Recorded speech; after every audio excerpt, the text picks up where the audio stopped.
Well, General Electric was our first client on the house party, and they took the whole show 5 days a week, Young and Rubicam. And I sold the first electric blanket that anybody ever tried in the United States. Imagine the confidence people had to have in me when I told them, go out and you buy this blanket, and they've run electric wires through it, and you plug it in the wall and put it over you and turn it on. But I did, and it became a big thing. I was the first one to ever sell Tony permanent. Imagine saying to a woman, it's never happened before, take this bottle of chemicals and put it on your hair, and you're going to have you're going to have a home permanent. You know, the lawyers worried a lot about that. Yeah. And it was a time when I, as the star and the salesman, knew all of the clients. I knew the president of General Electric. I went back for sales meetings. I appeared in big retail conventions for them. I did much more than just be an on-the-air personality. I remember Mr. Wilson, the president of General Electric, used to say to me, Art, he says, you're doing a good job for us, but, basically we shouldn't have you on the air at all. He says, because General Electric, we should have the New York Symphony. We should have the history of the world with Edward R. Murrow.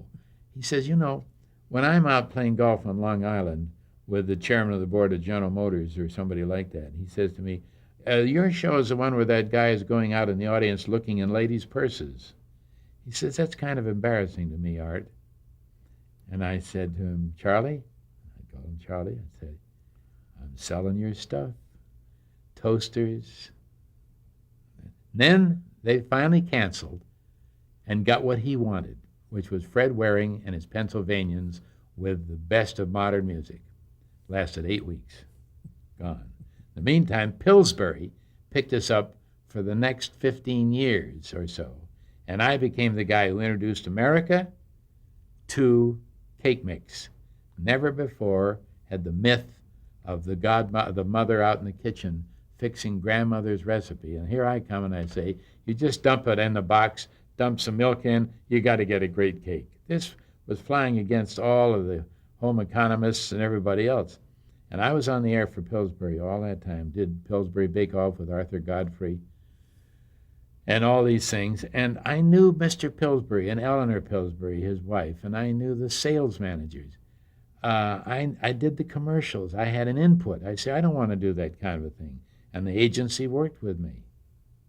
In fact, before you came here to tape this interview, I was on the phone with a big agency and a huge client for whom I have just become a spokesman called Humana, and they'd sent me out of commercials and I was rewriting them because I've been through it. I said, I can't sell that way. It's got to be me.